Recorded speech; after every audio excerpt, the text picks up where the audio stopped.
Hello and welcome to the Soulful Mamas podcast. You're with your host Maria, and thank you so much for joining me today.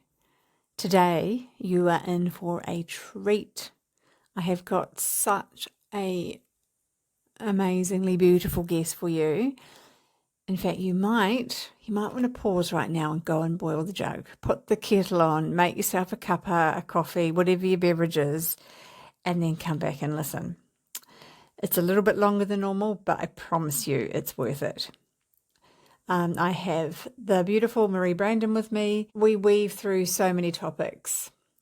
Her journey from being Miss Fairy into Mama Fairy, the journey of both of her pregnancies and births, which was so completely different, one in the hospital system, of which she ended up birthing on her own with her husband, and her second one, a free birth experience. And we talk about rites of passage. We talk about the importance of being in circle. We talk about the moon a lot. We both love the moon, so there's lots of moon talk and Moontime. And it was just a really beautiful connection, wonderful conversation, and I know you're going to just love her. So without any further ado, I bring to you the wonderful Marie. Marie, welcome. Welcome to the Soulful Mamas podcast. No, thank you so much for having me. I'm so very, very excited. Yeah, So me nice too. to connect. Yeah, so good. Across the ditch. So good. Yes. I don't know, is it as hot and sweltering over there as it is here right now? It's been very stormy here Okay. I'm in Newcastle, New South Wales, Yeah. so up a bit on the eastern side. I grew up in Adelaide, so for me this weather is very different. I'm used to the dry hot summers and then the cold winters, whereas here it's just stormy in the summer and humid. Yeah, that humidity is something to get used to, isn't it? It's not Yeah, always fun. I don't think I'll ever be won over with the humidity. That's why New Zealand speaks to me, because I just look at all the winter photos and I'm like, oh, I just want to be on a mountain, in the cold. Yeah. Oh, well, maybe that's the season that you come visiting, perhaps. Yes, yes. Would you like to share with us a little bit about, or maybe a little bit who you are, but your journey into motherhood and what that looked like for you? Yeah, definitely. I always was going to be a mother, and I always knew I was going to have children. I just thought that that was a given, but I wasn't sort of overly, I don't know, like I was maternal. I love children. So I was a professional fairy and a school teacher for my whole life, pretty much. From when I was 17, I did my first fairy party. And then, by the time I was 30, I was running sold out fairy schools and superhero academies and princess academies and school holiday programs, in the middle of the shopping centers, there'd be stage shows. So I worked my whole career with children, particularly children with additional needs. So I always knew that I was going to have children, but I just never did for a while. Like, I guess for someone that loves children, you know, I didn't have children in my 20s. Mhm. And I do believe that there is something to do with, whether you believe in spirit babies or if babies choose their parents or if it's all very random. People can believe what they like to believe, but it wasn't until I laid eyes on my husband for the first time that I was like, I want to have your babies. And I know that sounds really full on, and he's going to be all like big headed, you know, because it sounds really superficial. Um, you know, but it wasn't. I really genuinely feel like it was deeper than that. And then that evening, after, lots of drinks and lots of fun, we both named our child, Wallace. Now, Wallace is now 4 years old. I didn't conceive him that night. That would have been a little bit naughty, but it was very clear to both of us by the end of that evening. Like, he was like, oh, I would love to have a son. He's going to be Wallace. And I was like, Wallace? What, like Wally? Yeah, like I was like just totally on board, but on like a different level. And then obviously you go through that relationship of, courting and everything. But I do think that there was a spiritual element that, perhaps that I hadn't been with the right person, or that, I don't know, physiologically speaking, we were a more match. Or we just had this, if you speak now, because obviously we've been together, 8-9 years now. So it's like, there was just an inner knowing from the very beginning. And until I experienced that, I would never believe that, like people say love at first sight. I wouldn't even say love at first sight, but there was sort of an inner knowing that Wallace made himself known. Yes. And when we were ready to call him in, we were like, all right, come on in. And I wasn't even super duper, like I was a fairy, of course I've got a big spiritual element to my life, but I didn't know about spirit babies or connecting with spirit. I had oracle cards, I loved them. I loved all that stuff, but I didn't really see it in practice every day. Manifestation was as far as it kind of went in my maiden years. I had a fabulous life. I can manifest things. Everything's wonderful, but I hadn't really seen that level. And it still took years for all of that to sort of integrate and to realize that all sort of happened like that, because that, it did happen like that. So yeah, when I became a mother, I didn't know anything about how to be pregnant or how to birth. And we were saying before, I've been on lots of different podcasts, and often I talk about my birth on birthing podcasts. And it's interesting now, sort of as you integrate, as the children get older, how you can see that was just that portal for growth, and that was exactly how it was meant to. And often, not often, but sometimes, in order to have like a spiritual awakening or an awakening, sometimes you have to go through trauma, which for lots of women can be, a trauma around how they were supported or not supported in birth.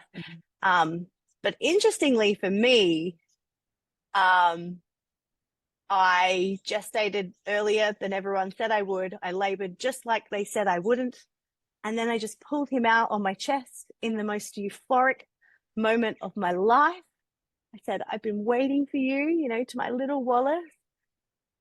And then that, as beautiful a moment as it was, yes, it was in the hospital. Yes, it was completely, like, I didn't have any drugs, but there were, it was a medicalized pregnancy. I did all the tests, did all of the things that, you're supposed to do, that most women do.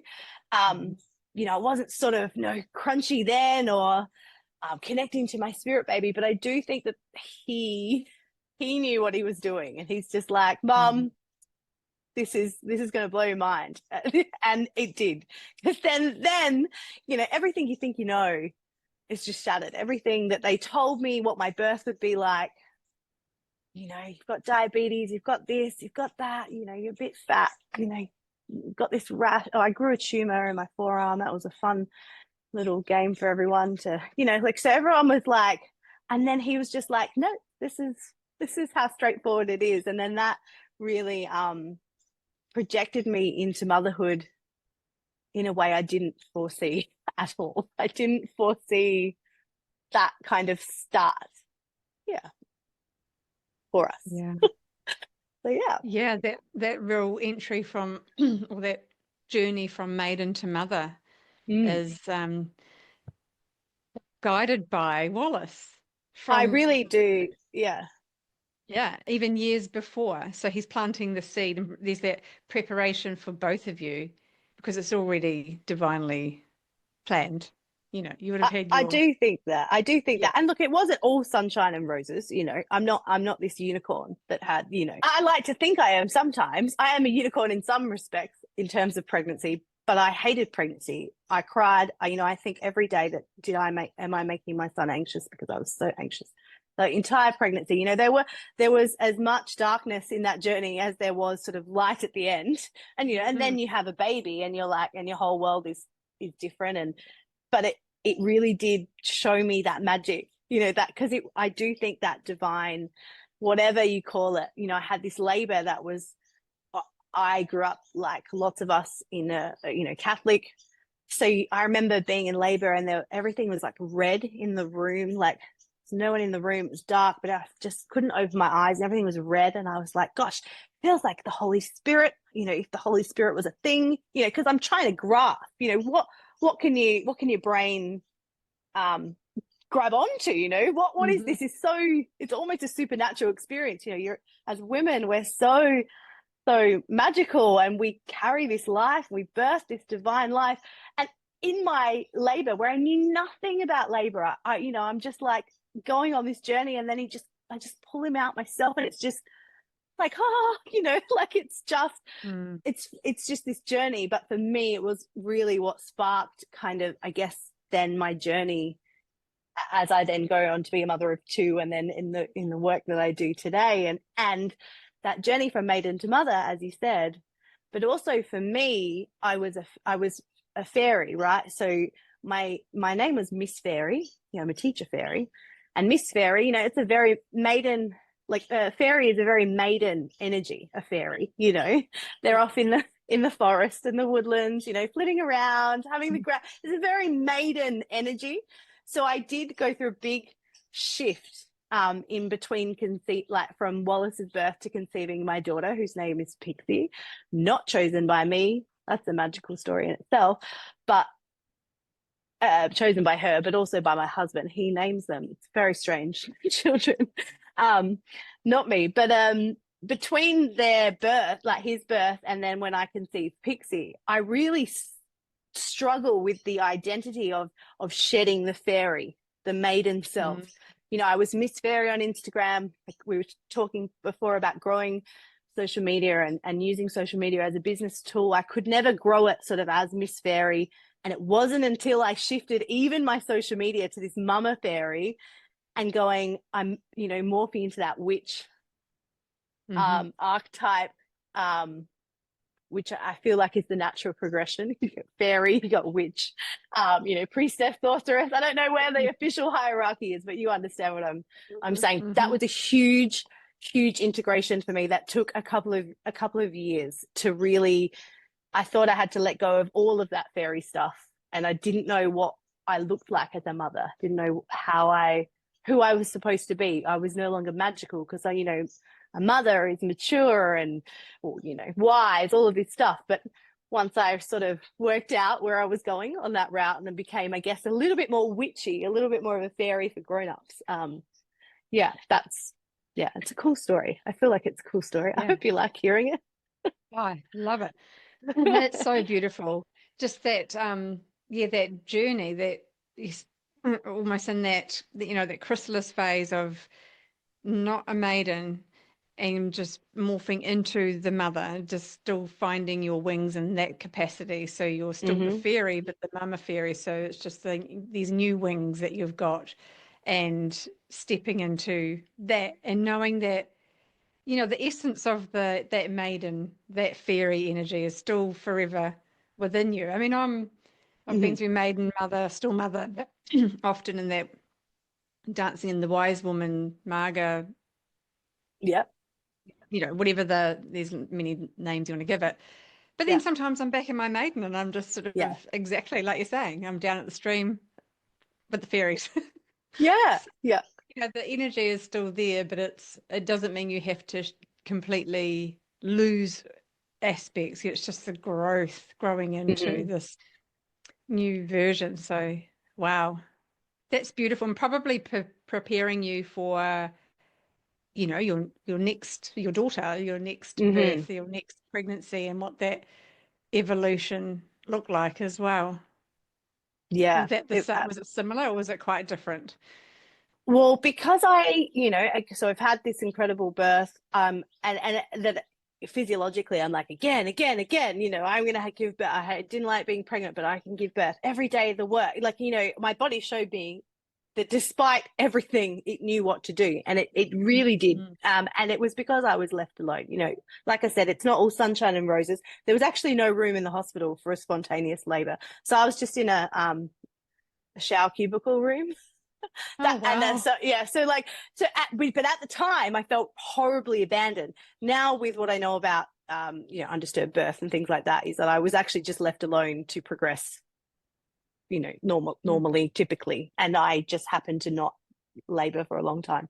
So I knew I could do it. So I had this renewed sense of like, no, I can give birth, but I wanted to be really I guess cautious. There was all of that integration. There was a few other little journeys that I had to go on, medical journeys between the birth of Wallace and the conception. Like that tumor I grew was fine.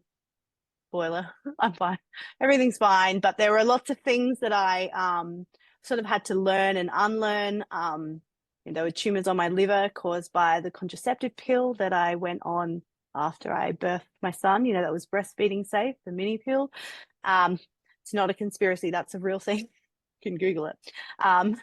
Not even on the dark web. But those little journeys that I went on after he was born, big journeys, they then propelled me to when I was going to call in my next child, or we were going to call them in, that it would be done when I was in a place that I could really understand my body, connect to myself and my body. Because what I realized is that I knew nothing about my body. I didn't know how to listen to it. It knew what to do. It's a healthy, normal body, but I had the world sort of forgotten, or the world we live in teaches us. It's not designed for us to connect to our body. We outsource, we go, oh, I'm not feeling well, I'm going to go and ask someone about that. And that there is certainly a place for that. But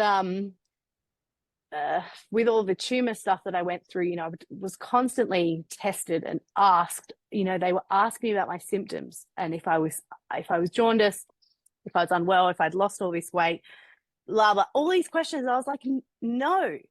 And when I pulled my son out of me, when I birthed him, they were like, no, don't, because we haven't checked you. And I was just laughing like a maniac, like a witch. I was like, what do you mean? Wait, like, can't you see? Like, isn't this your job to see that I'm about to pull a baby out of me? Like, I just couldn't. The things that people were asking me and telling me, I was like, no, Marie, we need to go back to the very beginning. We need to look at the moon, truly look at the moon, understand your cycle, your healthy, undisturbed cycle. I really connected with that whole, white moon cycles and red moon cycles, where I was bleeding in relation to nature. And when I share this, because, I do women's circles now, when I share this bit, I didn't know about that. And I'm a fairy. I'm a magical being. And I don't know that, of course you go, oh yeah, the moon influences water. And, like, that on an intellectual level. But when I realized, I can spend time in nature and connect with me and my body, and I can listen to my body, that's where Mother Marie, and that just filters in. My son is perfectly healthy. He's thriving. He's doing wonderful. We breastfeed. I can see his cues. We're connected, when you're sleeping with a baby next to you, they wake up and then you wake up, like there was all these synchronicities with nature, everything I thought I knew, I just didn't know. So I had to go right back to looking at the moon and going, no, actually, we're going to really look at my body, how I ovulate. Why do I have, pain from one side of my body? I thought it was pain when I'm ovulating. Actually that's the ovary. It's releasing, those little cues that we as women feel, but society is kind of, so I went right back to the beginning, so that when I was ready to call in a child, that I was, prepared for what that journey was going to be like. Yeah. Wow, that was a big learning. Yeah.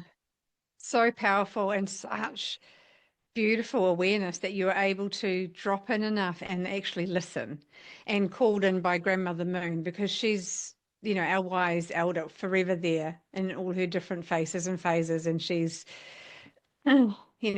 that wisdom that she holds, and if we can just tune into that, that alone is so powerful. And how neat that you're able to hear her whispers, or something within you made you look up and out and experience that. It's not something that you kind of read in a book. You're not going to get it from your doctor's, the pamphlets, like, just go outside and look at the moon. Listen to your Definitely body. not. It's such a key thing, like dropping in, breathing, and listening, and Because having we that know. time. Yeah, we do know, but we've just been told or conditioned out, and we don't know. Yeah, we don't know. And that, that brings me back, like that statement brings me to the end of like what I'm hoping to do in the world now, is that I do truly believe, that magic that we have inside of us, that it is there, a match. I hope for our daughters and our daughter. I feel like the world is changing a little bit, and I'm sure that if I talk to my future 15-year-old daughter about the moon phases and the cycles, she'll be like, "Oh yeah, mum, everybody knows that," and I'll just be like, "Oh, thank gosh," because I didn't, like I No. truly didn't. This wisdom that as a collective, I feel like we've forgotten and we've been conditioned that that's woo woo and that's weird. But I'm like, it's really cool that I currently bleed on a full moon and ovulate on a new moon. It's a bit intense to bleed this way, but like that's actually pretty cool. Like I think I'm cool anyway. Yeah. It is very cool. Like they're just little things that they just spark the little bit of the journey, and all of that stuff I feel is innate wisdom for women, and lots of us are remembering, and lots of us know that all of this, there's so many wise women in both of our communities, I'm sure, but are like, welcome, like we know this, and it's just so beautiful to be like, actually the magic of the divine power that we have in us is there, and oh, it just makes me, and the journeys we all go on are so different, but like it's just so nice to connect with like-minded people like you, where I'm like, yes, like it's so good. Coming home, hey, it's a coming home feeling where you this collective remembering. I know from my daughter who's 12, and she last year just started her Moontime, and so it's very normalized, very natural, good, beautiful in our home, but still she dances between the two worlds of what we do at home and also what her friends might do or what society does. And because we don't have any or very little technology and devices, so she's not getting too influenced by what do you call it, celebrities or influencers. But anyway, the other day she said to me, because she's going for a sleepover, and she's worried because she was on her moon time, and we're talking, she goes, "Mum, we call it moon time, but my friends actually just call it periods." And I've said, "That's fine, it's all good, whatever." And she said, "But I kind of like moon time." So she's very on board with my, whatever you want to call it, ways, whatever label they want to give it. It's not label for me, it's just normal. Normal. But she's really aligned with it and in tune with it, but she's still having to navigate that other world a little bit. But I can see she's already far more empowered than I was at that age. So wow. I didn't know that you had that. See, and that's amazing. Even after everything I just said, this is what's so beautiful to connect with you and the time of life that you're in is because I have, a 4 and a 1.5-year-old, and I have been wondering what to call it. Not call it, but like I want to teach my son. And even after everything I just said about going out and chatting to the moon, I'm like, well, it's called Moontime. Why aren't I just calling it that? I've been calling it like Mummy's good blood. Like I haven't really had a big discussion. He's only just about to turn 4, so it's not really a topic of discussion yet at all. But I'm like, of course it's called Moontime, and now I'm like, I feel like, oh, but I'm sure it would have come to me at some point, but thank you. That's so beautiful. Yeah. Why aren't I calling it that? Yeah. I got my son like sitting on a moon tattooed on me, and one of his first words was moon. That's why I was like, I was talking to the moon and connecting, and then I'm still not even calling it Moontime in my house. So thank you very much. That's my cheeks hurt from smiling. That's so beautiful. I'm gonna steal that from the world. Yeah, Aww. it is beautiful, and it just makes it so. Because when she said about period, and I said, yeah, I used when I was your age, that's what we called it. But and over time, I learnt other ways and connected in other ways, and this feels really right for me. And she said, yeah, me too. It just feels, when we talk about the It remembering, does. Oh, it's it does. around when we were once sitting in our red tents once upon a time, it was most likely more like a moon time, wouldn't be period, menstruation. I mean, there's little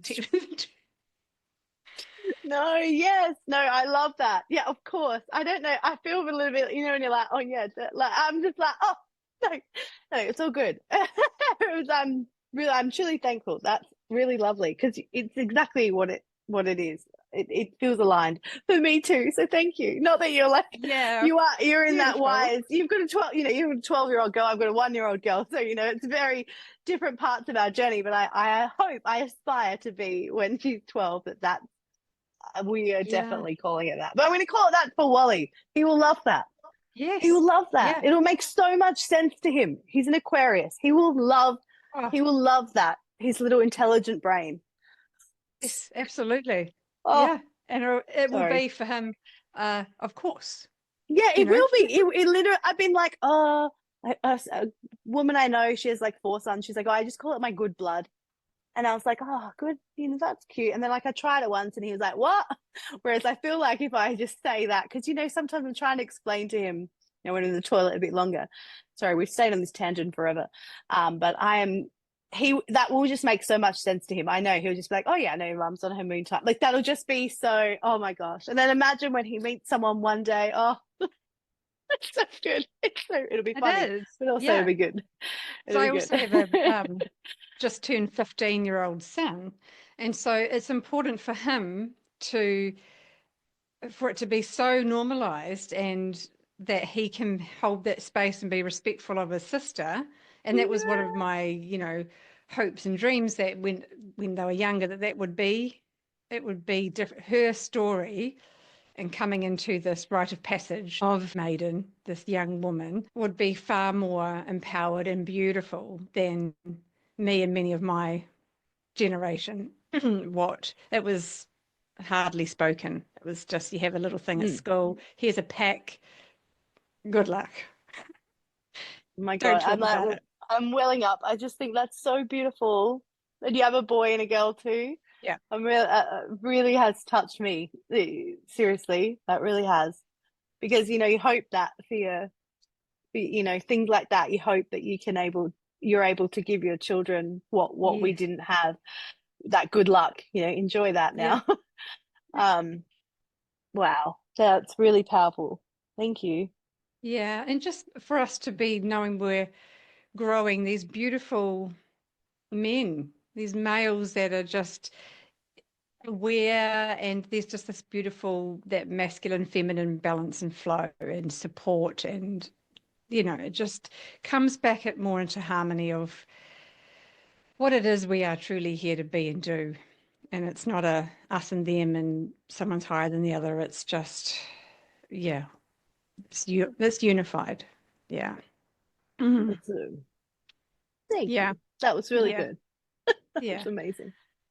You just like, as a mother, you just, and as that mother that you would have been before, you just have those hopes and those worries and those dreams and how life is going to look. And it just, sometimes, like I said, I'm not a unicorn, but I think as particularly young mothers, you get sometimes caught up in your head with all the information that we do have about if we are doing it right and am I doing it wrong, and or is this the right way, and what are they going to turn into? But it's just so nice to hear that again, because that's societal conditioning about, you wait, people say all the time, just you wait, they're going to fight and, all this stuff. And sometimes I freak myself out about all of that. No, you think about those things at nighttime. Well, I do, I think about, oh my gosh. And so it's just nice to hear you probably, you probably think it's nothing, but to me, it's just truly a beautiful glimpse of the future of Yeah. what it will be like, Yeah. and that's just so beautiful. I just love that. I'm really touched by that. That's that real possibility. And then as we're growing into the next version of ourselves as well on our journey. And it's kind of, and it'll be, you were Miss Fairy and now Mama Fairy. So the way that you present and offer to the world is different now because of your learnings. And that's what you're offering. And same with me. If I kind of sometimes, the work that I do now, I sort of think of myself, 10, whatever, 15 years ago, and what would have really supported me more, because I had a lot of fumbling around trying to work things out, and the mentors or the teachers or the whatever weren't always that accessible, or maybe I just couldn't see. But I just and that's where that's what I love to do, because it's just something that if it aligns, and this is what I've done. And I know, for my son, when you talk about the conditioning of society says, oh, wait till they're teenagers, they're going to be awful. Mm. It's not at all. We have to reframe that. It doesn't have to be that way at all. My 15-year-old is such a beautiful, amazing human. He's just fantastic.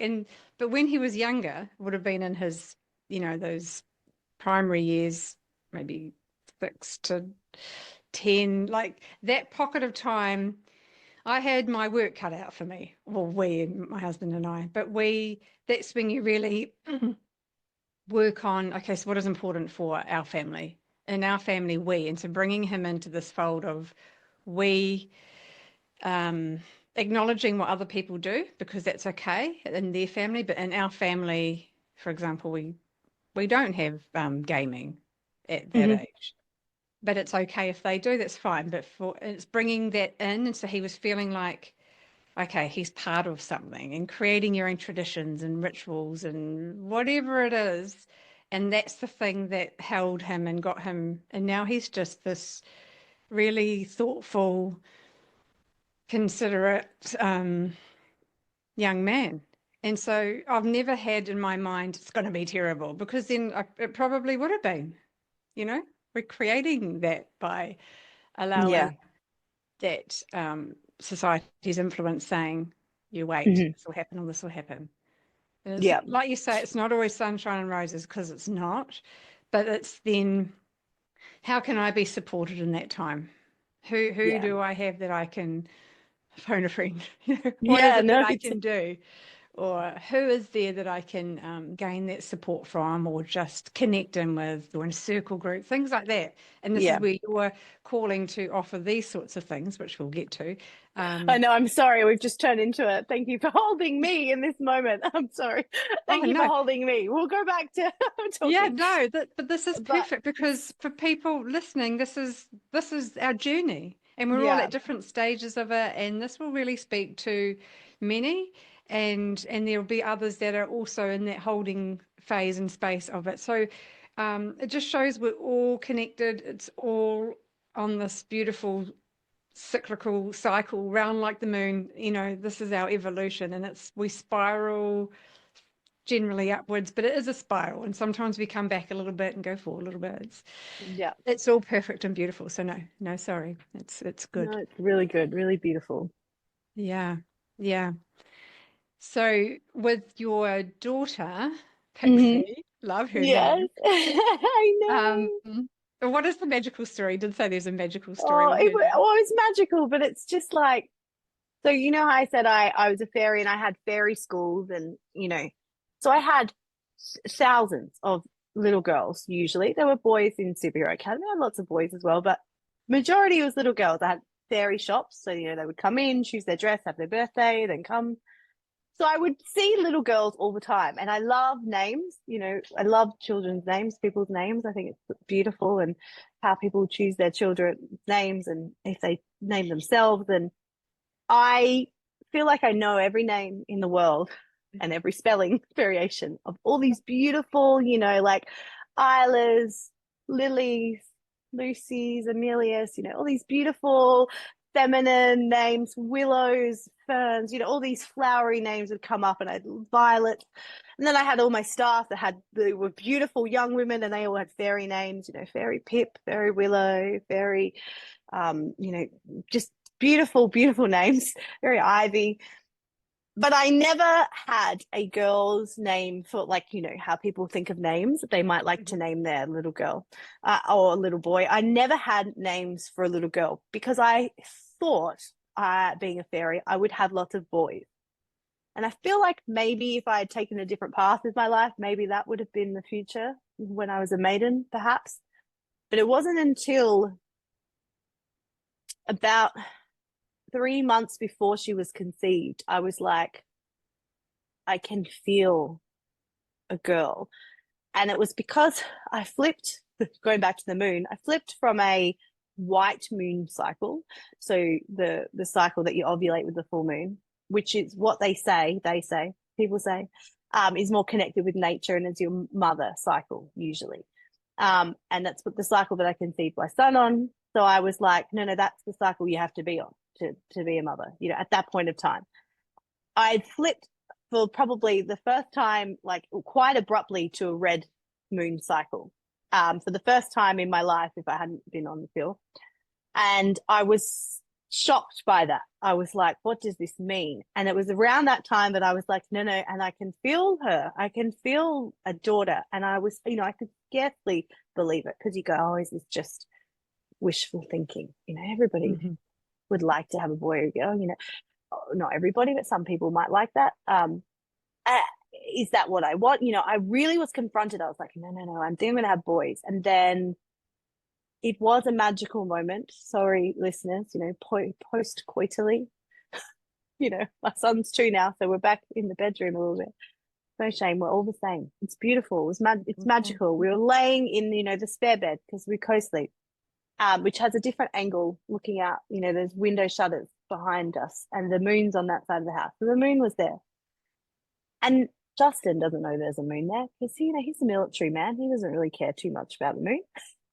But he's like, what about the name Pixie? I think his mum's passed. He's like, I think my mum liked that name. And I was like, and I just had full body chills. I was staring back, looking at the moon, and I was just like, that's her name. Like that was her name. I was like, that is her name. That is her name. Like there was no, and I was just, no, I'm not nearly. My mind was blown in that moment in my magical story. So yeah, that was the magical moment. I was like, and then I started to talk to some other wise women. You know, I was doing a lot of inner work on myself, and I was like, I know that she's coming. I know that she's here. There was still a part of me that was thinking a bit too much about it. You know, it was big tests and surrender and flow, you know, all the things that prepare us for pregnancy and birth, and then motherhood. Because, you know, we have control is an illusion. Control is an illusion. It's not real. We think we're in control, but it isn't. And it really was a freeing. But when I was around conceiving her, I was like, no, I'm on a red moon cycle. That means, you know, whatever that means, doesn't mean anything. But it does. I felt, but then I did conceive her like 2 cycles later, and I knew the moment that I conceived her, and I was like, that's it. She's here. That's Pixie. And then that was when I realized that I was pregnant. I had by that stage decided that I wasn't going to test, like to confirm that I was pregnant. I was by that stage, you know, even though I'm obsessing about a red moon cycle, my periods were not ever late. So I was like, I will just wake up tomorrow and see how I feel, and then wake up tomorrow and see how I feel in terms of trusting myself and my body with all that learning that I did. And if there was a problem, that my body would communicate that to me. It was certainly not anything that I had done wrong. And someone said to me once, you can just be pregnant and one day you'll have a baby. And that really just changed my perception on how, I went from a very stressful, anxiety-ridden pregnancy with my son to I was like, oh, yep, I'm pregnant and I'll just keep being pregnant. And then again, you go on that journey throughout. I get to near the end and I'm like, oh, gosh. And I don't have long gestation. So sorry, I have dear friends who gestate to like 44 weeks pregnant. And I'm like, I don't even, it's like 2 months longer than I do. The inner work that they do to have that sort of resolve and tune out all the noise of the world and really go inward, I take my hat off to them. But I still have a normal gestation. But yeah, it just was this powerful, I felt, reclamation of trust and surrender, and that whatever would be, and I would know if it wasn't to be. And this is the bit I think I said to you that I know sounds quite controversial, but it didn't feel like it. It doesn't feel like it at the time. It wasn't like F the government, F the medical system, and I love those women who are like, I don't want anything to do with that. Like, power to you, go your hardest. But that wasn't sort of the motivation for me. It was, I know that my body can do this. I can tune in with my baby. I felt like I knew Pixie from the moment Justin said her name. I knew her whole personality. I knew she would just come straight out. I knew she would run at 9 months. I knew that she'd just be into everything. I thought maybe she'd be a runner like my first son, but she's more of a climber. But I just knew she would just be a bit wild. And I just knew, and I dreamt of her birth very early on when I was pregnant, and I wrote it all down. I was using oracle cards throughout my pregnancy, and because there was no one else but me, now it sounds very romantic, it can be very isolating and alone to have a pregnancy, an intuitive pregnancy, or a pregnancy outside of the medical paradigm. But it forced me to really utilize different tools and connect with my higher self and my intuition, because the dream that I wrote down was completely accurate. And it wasn't like, it was not, it wasn't a little girl, like it was very, I don't know, it was exactly how it went. And to the point where I didn't think I would labor like that, because I didn't labor like that the first time. But, there were just all these little things throughout the pregnancy. And yeah, it was a very boring, normal pregnancy, where I say that my son's birth was my awakening and my daughter's birth is like my grounding energy. She's just like, actually, this is amazing, but also calm down, Mum. It's all right. It's not that big. Like, it's, don't feel special. No, I don't. It's not that it wasn't special, but, like, birth is extraordinary, but it's also like something that for however long man have been around, where the difference now is that I just wrote an article for a birthing magazine, and I wrote it from a spiritual lens, and I wrote about some Aboriginal cultures of how they celebrate the Rite of Passage, but also how Viking cultures did as well, and how the similarities, and how that, I didn't say how that's lacking, but that's kind of implied, how that we don't have these ceremonies or mother's blessings or wise women around to guide you through the spiritual element or the emotional aspect of going through that divine portal. So there really isn't much to say about that pregnancy and that birth. It was extremely straightforward. There was a lot of inner work. And then I thought that meant, that I would need to become like a birth worker. And I thought that for the whole pregnancy. And so I started doing, pregnancy circles and, listening to other women's stories and holding space for their journeys and everything. And I was like, yeah, no, I think that's what I will do. But it wasn't until Pixie was born, when you're nap trapped, and because I do, like it's, and anyone that's recently been pregnant, if you remember, I feel like pregnancy and birth is a portal. I really do. And you don't sort of realize at the time, and I didn't realize at the time, it's only 18 months ago she was born. But all of a sudden, this oracle deck just came through me. like to the point where I can't even tell you how I did it. You know, I would go to bed with her every night and she'd be there in my lap or next to me, and I would just be writing and writing and drawing and drawing. And it just came through me. You know, we went on holiday overseas to England and Europe when she was about 8 months. And, you know, I was editing and editing. I don't know how. It's one of those things that I would never recommend that you do a creative project when you're in postpartum. But it didn't feel like that. I felt like I was creating through source. Like it just felt like this portal was coming out. Because when I came to publishing the Oracle deck, by that point, Pixie is almost one. And it's a pregnancy and birth Oracle deck, which I love. It's my heart and soul. But I was like, oh, I wish it wasn't all these pregnant women. Because, you know, I was thinking then as a marketing, you know, and as a business brain, I was like, well, it's going to limit my market. I wish I'd just done it. And then I was like, well, maybe I could go back and I couldn't. I couldn't go back and change it. Like it was, I tried to like go and just change some things, and mentally, I just couldn't do it. And I was like, nah, it's out, it's done. It has to come out of me. It was this place that, like, do I have to have another child to go back in that place?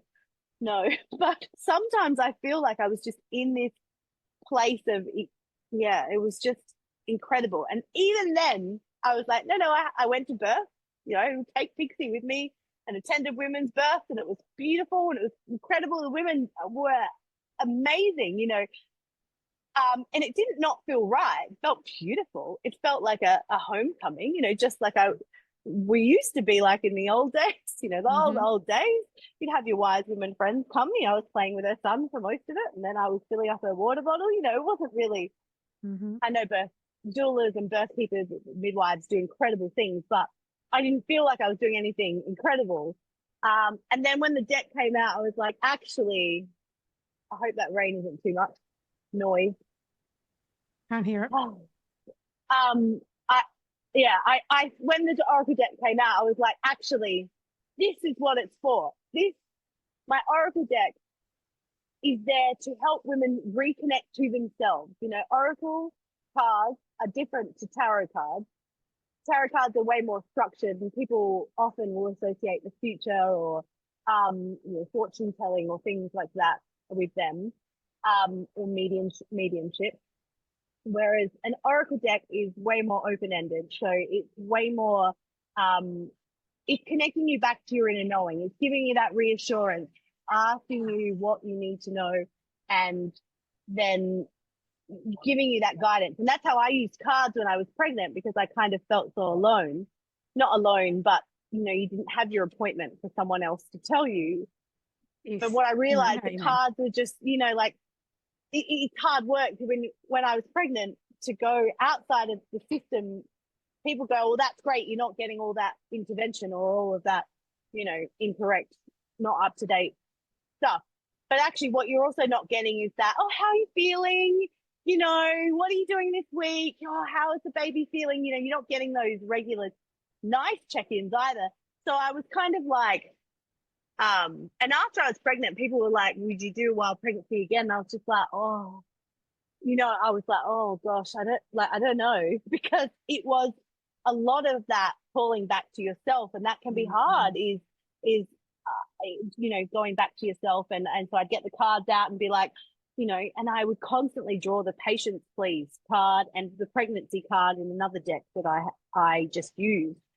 And I was like, I know, like, you know, all of this stuff, like, I know. And so when, you know, lots of beautiful pregnant women and non-pregnant women have my own cards now, and my biggest fear was that they wouldn't work.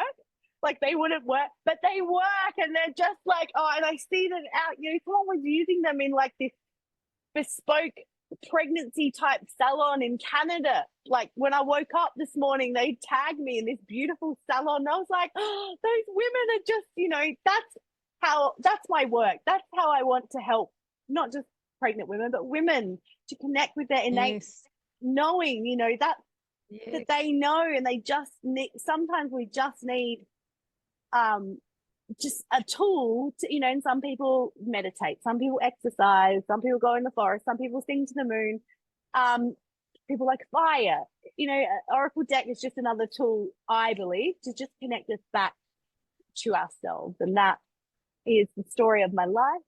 And that is how we got to where I am.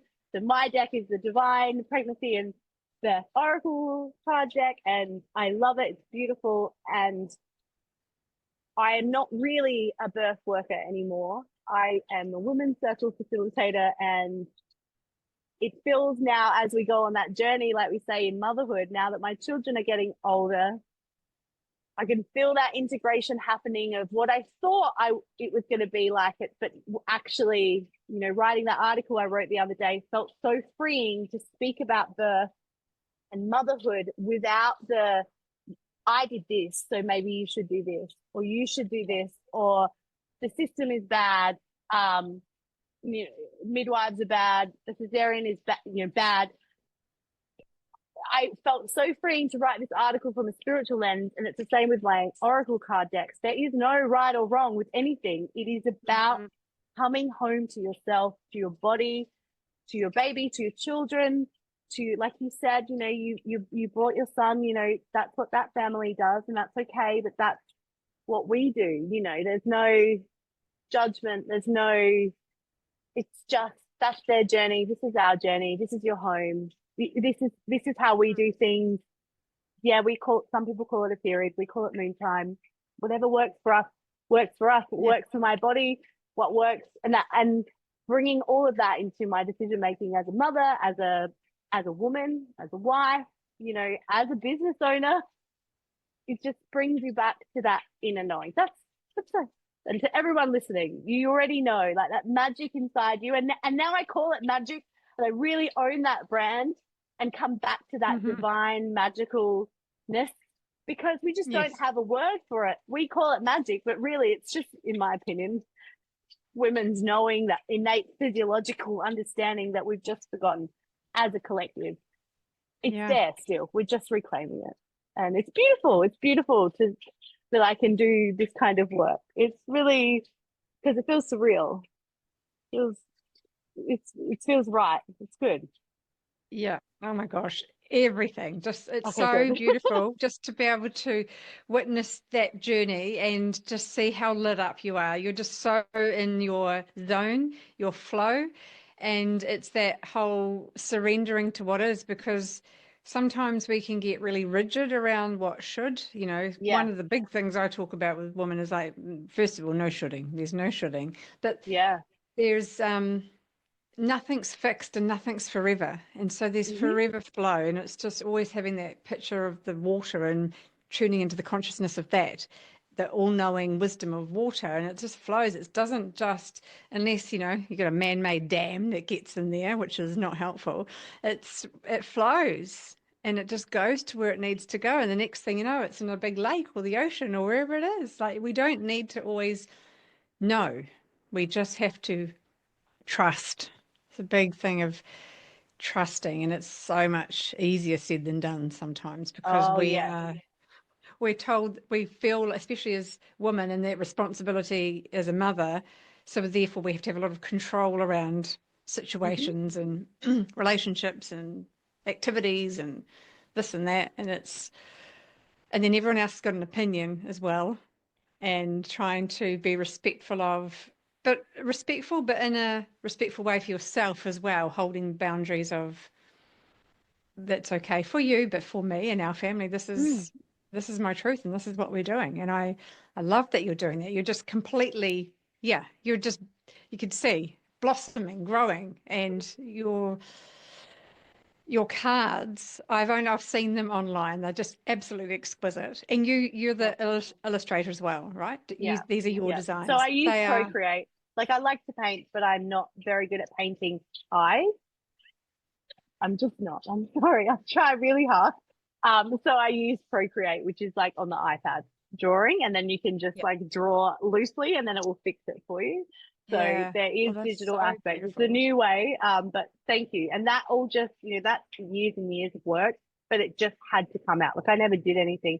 And drawing beautiful pregnant bellies and bosoms is like really easy to draw, rather than, like, you know, their body. Just like, you know, so maybe that's why I had to come out. But yeah, no, I am the creator, and I did self-publish it. I hope it will be published. by someone else, and it will be. But the self-publishing journey was really arduous. Editing that guidebook. The guidebook is 150, so there's 51 cards, and there's a 150-page guidebook, and that guidebook was so much work. Oh my goodness. It has to be published next time because I cannot format that thing. And, the learning I went through to do it myself, everything I started was on Canva. And then I realized I needed to get everything on Adobe Illustrator. And it was a big job. And, I'd have people, I'd go, oh, will you, read some of this? Some of them paid, and they'd all just read the beginning or the end. So, like, no one has told me that there's an error yet, but please don't. Anyone, I'm sorry, because I'm writing this, and it was in Word, it was in Canva, it was in Adobe, and then it goes to the printers, and then they put everything on there, and I've got a baby next to me this whole time. I'm like, oh gosh. So like I'm like, and when I look there's one error, but I won't say what it was because we have a tendency to just pick apart all of our beautiful things that we put out in this world. But when I noticed it, I was just like, that's it. Like, oh no. Like, it's just like no one ever would have noticed anything. I just accidentally put a shape over one of the women's, an oval shape over one of the women's chest area. It looks like it's part of the illustration, but it's not.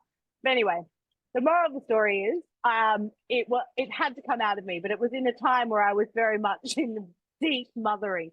And I was tired, and I don't know how it happened, but yeah, the self-publishing journey was a big, big, big, big learning. And yeah, so that is how I did everything from every little bit on that, finding the printers, to the point where I had this lovely lady helping me, and she'd send me videos of printouts of proofs. And she'd say, how does that look? And I'd go, oh, yeah, that looks really great. Yep, that's fine. She'd go, are you sure? Do you want to just check this bit here? And I'd be like, oh, no. Like, and then I have to do another, like, where that. But she was so good to do that for me because I just didn't have that level of, that a publishing house would have. But yeah, every little tiny bit of that guidebook and the box, like designing a box was hard. It was hard work.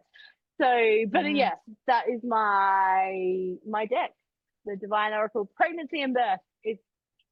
I love it. It's beautiful. It had to come out in the world. You will love it. Everyone loves it. I know it sounds but everyone loves it. Everyone does love it, and it's beautiful. And I really do feel like it does connect women back to themselves. I do. It does work. It works. It works on me. Yeah. It's great. Absolutely, and that's why it was necessary that it came through you. Like you said, it was like you're like this channel that it came through. It really did. Yeah, it's a huge thing to be postpartum with, a toddler and a newborn, and to bring another creation, you're birthing two babies at once. So, yeah, that's incredible. Yeah. And people ask me about the next deck all the time, but now I have two toddlers, so I'm like, I don't know. I don't know. I don't know yet. Like I'm still like, oh, I'm just, surrendering to the now and enjoying this time. But really in my head, I'm like, I haven't got time to do that. I will one day, but I know it's not today. Let me tell you, it's not today. We'll finish this and I'll be straight back in the playroom. Different seasons. But it's shown me what's possible. And, I've got a closed women's circle this year for the first time where 13 of the same women will come to every circle over the year. And that is sold out. And it's just another sort of like, oh, I didn't think I could do that. I'm like, no, I'll just do a circle here and there, and whoever can come will come. It's like, no, we're doing this. We're making that magic real. We're building that community here, and people, I hope the message that they are magic. That's all I want people to realize is that magic, whatever you want to call it, that source, that energy, what lights you up, it's in there. And I hope you can find it a little bit. I love that you're using that language because I use magic a lot as well, and taking the stigma out of what is magic, like the true essence of magic, and embodying it in the awe and wonder of our Mother Earth and the world around us. It is magic. It's It is. just amazing. It Yeah. is. It really is. And like, yes, I'm a grown up. Like I said before, I thought I had to shed, my fairy wings. But that I needed more content the other day. I was like, I live near the bush, so I was like, I'll just go out into the bush and put my fairy wings on and film some silly things running around in the forest. Yeah, I'm not an Instagram whiz. I don't have 100,000 followers or anything like that. The algorithm is hard. It's tough to crack it. But I will say that all of that content is doing especially well. And I'm like, wow, I thought I wasn't that, I thought I had to sort of hide that bit. But being able to weave that, I did a reel I put on my cape that my mother made me when I was 15, this big, long, black, flowing cape. I just got it out of the box and I just ran put nothing fancy, just put the phone up and ran away from the camera. And the cloak is flowing. And then I just go, well, no, I can write about that. I'm running to my home, which is that women's circle, which is that community, and suddenly that's the one that's blowing up. I'm like, okay, it's that's my magic, is being able to, it's not magic, but it is magic. It's actually me being authentically myself. That was so fun to do. Yeah, I love to feel like put that up. It's not this woo woo taboo. If you meet me, I hope I'm not too like off with the fairies. It is just very much that, leaning back on who I am, and the right people will align, and the ones that don't, that's fine. But it doesn't, it is magic. There's no other word. I think as humans, we don't have words for it.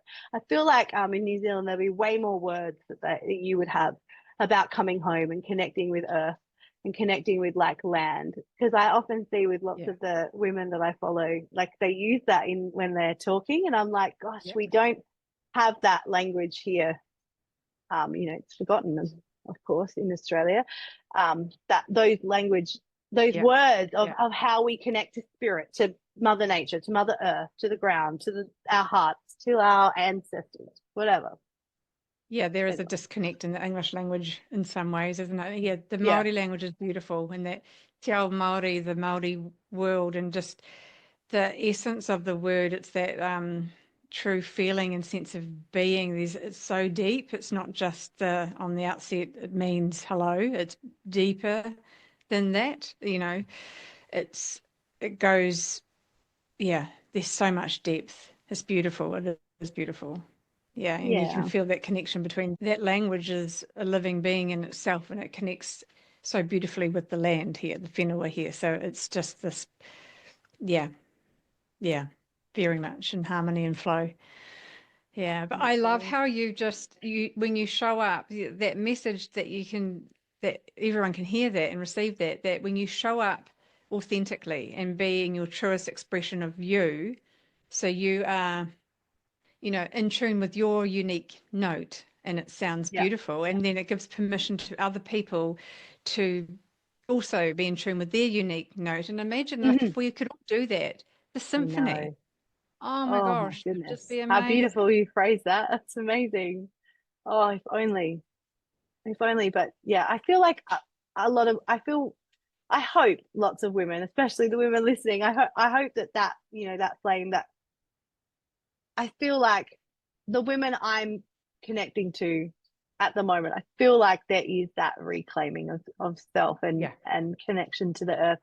So I'm hoping that's not just my bubble, but No, because we all can access that power. I truly truly believe that, and however that looks for you. I'm not saying we all yes, have to go out in yes, the forest, and all of that thing, but it's kind of the meaning behind that, like it.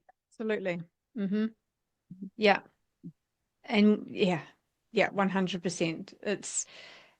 And just reweaving, bringing back those ways that we know, and the remembering is just because there's something that awakens within each of us, and it's like it is that coming home, and it might be your circle in the forest, or it might be someone else is offering more circles near the ocean, or whatever it is, and Yeah, you'll be when you say yes to it on whatever level, then you will find that um, that person or that group or that, it's beautiful.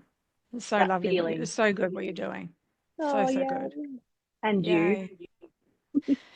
Yay. And it's amazing that we're talking before about algorithms, and it's like, well, bless the algorithm in this instance, because it connected Yeah. us. There's also like the divine algorithm, of that magic. So then that is working also always for us too. And it's just when we listen in a little bit. So that comes with a bit more stillness, and Yep. then that can work through. And that's the magic link, right? We can have the magic from that beautiful divine algorithm. It is. No, it Yeah. is. I Yeah. understand completely. And it's a good reminder to me too, actually, because we're all on that journey. This week, I'm like, actually, that I need to remember a little bit more of the magic. I'm really good at finding magic in the small moments, but sometimes, like you said, that spiral. And it's just the season I think I'm in this week. It's that new moon energy. I think I know it's the new moon energy. It's making me, I'm pulling away a bit from some of my own conditioning and constructs around that should. You said before, Mm-hmm. when you speak to Mm-hmm. women, there should Mm-hmm. be no should. Um, Mm-hmm. but it's a really great reminder to come back to yourself, and because I know that I know, but sometimes I have to dance around in my brain about it first. But I guess that wisdom is coming, because we don't sit, unless we're sitting in circles sort of regularly, we're not reminding ourselves of what we've spoken of today. So I really appreciate the Yeah. reminder Yeah. that I'm going to go back into my life and be like, oh yeah, that's right, that divine algorithm, I know about that. I do know about that. So I'm going to call it from now on. My goodness, I should have called it that when yeah, no, that's a really good name. I like that. Yeah. Okay, even there, I've never said that before. It's just, again, it's like whatever comes in. That's Yeah, why I love these it. It's true conversations are though. great when we don't overthink too much about what we're saying. It's just allow That's right. whatever You're spot on. You're comes through. spot on. Yeah, it's beautiful. Yeah. Oh gosh, I could actually speak to you for ages, I Marie. know, me Um, too. I'm like, can I call you at another time? You probably have a list of your services somewhere. I just feel um, like you're in the future of me, which is just beautiful. So I really appreciate being here yeah, and and hearing bits of your story. Because now I'm like, yeah, okay, now you go. Now you tell me your life story, please. Now, thank you. yeah, yeah. So yeah, I know, I hear what you're saying. And also for me, I have people in the future as well that I can that are my mentors and hold space for me, and I can aspire to or feel it's all going to be okay. There's that, and Yeah, we're all connected and supporting each other in all the different ways, and that's beautiful. yeah, Yeah, it's and sometimes it's our little ones, the wisest of all, that are doing the holding. That we're not putting them like, what do you know? You're only one, two, three, four. They know a lot. no, they They do. know a That's lot. that's my reminder this week, Mm. because I Mm. truly believe that my journey has been following their lead a little bit. Like, it was always in me, but I feel like that divine toddler wisdom, like they know, and they know Yeah, how it's going to be, and that it will be all good. And I've got to yeah, trust myself. That Aquarius new moon, I've got to trust myself to sort of break free of those should constraints, yeah. those that societal constraints, and I'm being vague about that. The story, it's not even a big story, is that I'm from Adelaide, very much conservative. Everyone's back to school this week. Everyone posts the pictures of their kids at school. I have a very, very bright son, very, very bright. Um, but he will not go anywhere, and I know that. And I'm torn this week between honoring him, which I should and I will do, and I do. He doesn't go Hmm. to any school or anything, but I'm like, well, no, no, you're four now. It's a little bush school. Like, you will love it. We'll just drop you there. And he is very, very, very upset with me, and I'm torn between the shoulds in my head of, oh, he has to learn. This is, he has to actually, he doesn't have to learn anything. He doesn't need to do, he will do that when he's ready. And, all this stuff that we know. So when I say I've had a bit of a week with the new moon and just those shoulds, and not trusting both of our inner wisdom, just doing what I think I should do for him. You know, you want them to have the best opportunities and the best adventures, you know, but he's just not. It's just not for him, and I know that. I've known that for almost 4 years, but I'm like, oh no, now he's 4. Well, maybe no, Marie, stop. Like, tune back in to that divine algorithm. You know, listen to the divine wisdom of our toddlers and your innate knowing. You've known this for 4 years. Stop it. Yeah. You know, who would it be for? It wouldn't be for him, and it wouldn't be for you. It'd be for correct. You know, Aunt Sally and co. They're like, what are you doing? Of course, That's what I mean. Should be somewhere. 100%. And I had that conversation with my husband last night. I said, who is this for? I said, it's certainly not for me. It's not for him. Who is this for? So we can have a little break from him. Yes. And also, not that I need a break from him, but my husband is home full time. He's retired now. So, you know, that have a little break from him would be a reason. The other reason would be because I've just watched the nations do their back to school posts, and even all the work that I do, you know, that little bit filters back into your brain of like, gosh, that kid's going to school, that kid's going there, look at him living his best life. And then you just go, oh my gosh, you know, what am I doing wrong? What am I supposed to be doing? But you've got to tune all that out. And so it's been really nice to chat with you today. I hope your listeners have enjoyed it. I hope they have, because it's, you know, I've needed a bit of that reminder of that remembering, you know, and of that divine algorithm, that divine wisdom that we know and that he knows, you know, and it will be all right. It will be all right. There's someone else looking in on you will be like, well, look at Wallace living his best life, because that's in essence what's happening. And that, you know, people do say that. So I don't post a lot about him anymore because he's getting older, and that's, you know, the life I want for him.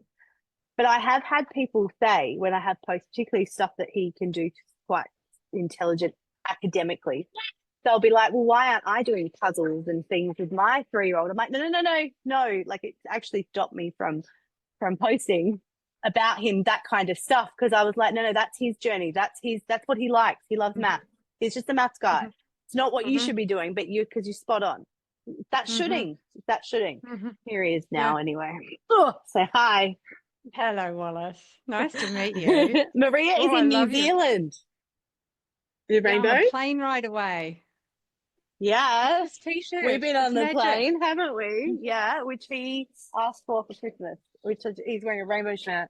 And he loves rainbows, and he asked for it for Christmas, and it's just so perfect. It's just so perfectly him, isn't it? Love it. My big boy. Yeah. Before you do go, Marie, tell us what you do to keep your soul full. What's something that you do for you? I'm an Aries. I'm a fire girl. I love a candle. I love a fire, just in the fire pit in the backyard, the fireplace. Yep. That keeps my soul full. Even lighting things on fire, like, so a fire release there, like, sometimes, you know, a bit like this week after I just said what I'm thinking of the shoulds, I might light my shoulds on fire this evening in a very safe way, because, you know, it's bushfire season, so I'll do it very safely. But I like to light those things on fire and get them out into the world. I am a fire girl, so what keeps my soul full is connecting with elemental magic. That's important to me. And but I also, you know, in a bit more of a self-care, I do like to take time just by myself. I love to go and have a cup of tea or a lunch by myself. It just makes me so calm and happy. I love to just sit by the water or sit by the fire and just be by myself. And I, for a long time, thought that meant something, being by myself, but I really, so if you can combine those two things, so I can sit by the fire for a couple of hours by myself, oh my goodness me, that's just heaven. Heaven. That's your magic. And my babies keep my soul full and my cup full and my busyness full. Of course. But now we'll go and build ball runs and all the things that you're probably like, I remember that. And you think it's never going to end, all the play. Yeah, I remember. And I know, and it's just another evolution of something. There's always something, but it's just been so delightful to speak with you. I just love your energy, everything about you, and I can't wait to have my hands on a physical. Yes, I'll send you one. I'll send you one. Yeah, of your deck. Have you got stockists in New Zealand at all, or is it online? No, I haven't yet. So I have an online store, but that is my next to-do list. It's not why I have a New Zealand VA, even though she is from New Zealand. I actually haven't even asked her that, but I have asked her to help me with just sending out some of the follow-up wholesale emails because, I'm not sure where I would be in New Zealand, but I will be in New Zealand. We're going to come in New Zealand. Let's go and have circles and sit by the fire. Yeah, sit by the fire, swim in the water. Yeah. Oh, yes, please. Oh, yay. Perfect. Well, we're going to make that happen. So when you come to New Zealand, I will let everybody know. Perfect. Yes, please. Yes, please. And I will send you a deck. Have an extra suitcase full of your oracle cards so that they can be. Perfect. Yes, please. Oh, good. Well, thank you so much for having me. Oh, you are so welcome. Thank you. I'll see you again soon. Yeah. Thank you. Magical, right? Absolutely magical. And the Mama Fairy is the perfect name for Magical Marie. So I love this conversation, loved all the topics, and I loved how, the more that we can have these sorts of conversations where anything has permission to be at the table and be witnessed, whether that's talking about your moon times, whether it's talking about free birthing on your own or struggling, everything in between. These conversations are the real conversations of what we all navigate and go through in one form or another in our journey, our motherhood journey. That, pregnancy, birthing, postpartum, into childhood and beyond, we're all learning and weaving and growing. And the more we reweave this village and we hear the stories of our fellow sisters, that we know that, we're not alone and we can connect in. So, very grateful to you, Marie, for your energy and your generous sharing and your open heart. Such a gift. And you can please go and follow Marie on Instagram. She's the Mama Fairy, and she's got this beautiful oracle card deck that you can purchase there as well. I haven't yet got it in the physical, but I will soon. And I'm going to keep encouraging Marie to maybe make that trip over to New Zealand, and who knows what magic will be woven then as well. So thank you for listening. Thank you for your time. I appreciate you. I appreciate your presence.